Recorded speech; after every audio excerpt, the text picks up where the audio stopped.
చూస్తున్నాం విదేశాంగ శాఖ కార్యదర్శి మిశ్రీ అధికారిక ప్రకటనను వెలువడించారు. కాల్పుల విరమణకు సంబంధించి అధికారికంగా భారత్ కూడా ప్రకటన వెలువరించింది. కాల్పుల విరమణకు భారత్ పాక్ అంగీకరించాయంటూ కూడా ఆయన చెప్పారు. ఈ రోజు సాయంత్రం 5 గంటల నుంచి కూడా ఈ కాల్పుల విరమణ అనేది అమల్లోకి వచ్చింది.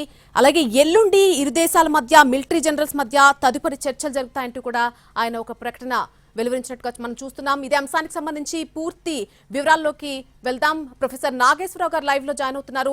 సార్ నమస్తే అండి. ఇరు దేశాల మధ్య మిలిటరీ జనరల్స్ మధ్య తదుపరి చర్చలు జరుగుతాయి ఎల్లుండా. ఇప్పటికైతే సాయంత్రం 5 గంటల నుంచి కూడా కాల్పుల విరమణ అనేది అమల్లోకి రాబోతోంది. దీనికి సంబంధించి పూర్తి డీటెయిల్స్ ఎలా చూడొచ్చు మనం? అంటే ఇప్పుడు ట్రంప్ ట్వీట్ చేశాడు అమెరికా మీడియేషన్ తో ఇది జరుగుతుంది అని.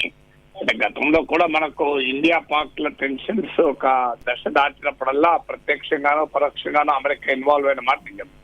ఈవెన్ పార్లమెంట్ పైన అటాక్ జరిగినప్పుడు బిల్ క్లింటన్ తో పాకిస్తాన్ మాట్లాడారు. సో ప్రతి కార్గిల్ యుద్ధ సమయంలో కూడా అమెరికా పరోక్షంగానో ప్రత్యక్షంగా మాట్లాడాడు. అందువల్ల అమెరికాకు రెండు దేశాలతో మంచి సంబంధాలు ఉన్నాయి కనుక ఆ డిప్లొమాటిక్ అవుట్ రీచ్ ఉండవచ్చు. అందువల్ల ఈ కాల్పుల విరమణకు సమస్య ఏంటంటే పాకిస్తాన్ కాల్పుల విరమణ ఆన్ గ్రౌండ్ దాన్ని అమలు చేయాలి. ఇప్పుడు ఎల్ఓసి దగ్గర కాల్పుల విరమణ చాలా ఏళ్లుగా ఉంది ఒప్పందం, కానీ మనం చూస్తున్నాం పహల్గాం దాడి తర్వాత అనేక సందర్భాల్లో ఉల్లంఘిస్తూనే ఉంది, కాల్పులు జరుపుతూనే ఉంది. సో అందువల్ల అల్టిమేట్ గా ఆహ్వానించాలి కాల్పుల విరమణను, కానీ అది పాకిస్తాన్ కమిట్మెంట్ తో అమలు చేస్తుందా లేదా చూడాలి, అప్రమత్తంగానే ఉండాలి. ఎందుకంటే కాల్పుల విరమణ ఉండగా కూడా ఎల్ఓసి దగ్గర ఫైరింగ్ జరిపారు. తీవ్ర దాడులు మళ్ళీ జరగకుండా చూడాలి. భారత ప్రభుత్వం కూడా ప్రకటించింది ఇక్కడ నుంచి తీవ్రవాదం జరిగితే యుద్ధంగానే భావిస్తామని. అందువల్ల ఆ తర్వాత జరిగే పరిణామాలను బట్టి మనం దీన్ని ఆహ్వానించడమా కాదా అనేది ఆధారపడింది.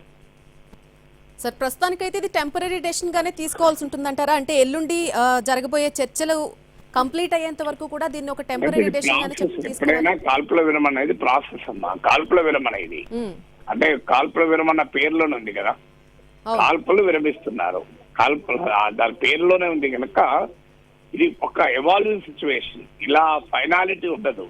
ఇప్పుడు ఆ ఫైనాలిటీ ఉండాలి అన్నప్పుడు ఫైనాలిటీ వచ్చేది పాకిస్తాన్ వైఖరిలో మార్పు రావాలి.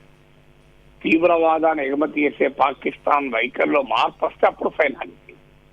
అప్పటిదాకా ఫైనాలిటీ లేదు కదా. ఇప్పటిదాకా సిరీస్ ఆఫ్ రౌండ్ అటాక్ జరిగినాయి. మనం వాడు మన పైన చేయడం, మనం వాడి పైన చేయడం, ఈ ప్రాసెస్ జరిగింది. ఇప్పుడు తాత్కాలికంగా దీనికైతే బ్రేక్ పడుతుంది. తర్వాత ఏం జరుగుతుందని మనం ఇప్పుడే స్పెక్యులేట్ చేయకూడదు. రైట్ అండి, thank you for joining in the live. Thank you.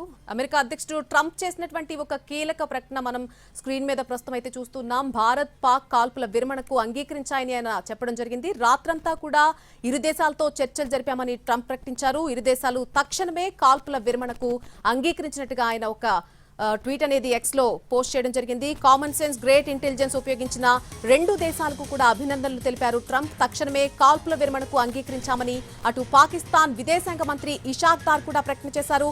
ఇటు భారత్ నుంచి కూడా మన విదేశాంగ శాఖ సెక్రటరీ కూడా దానికి సంబంధించి ఒక అధికారిక ప్రకటన వెలువరించారు.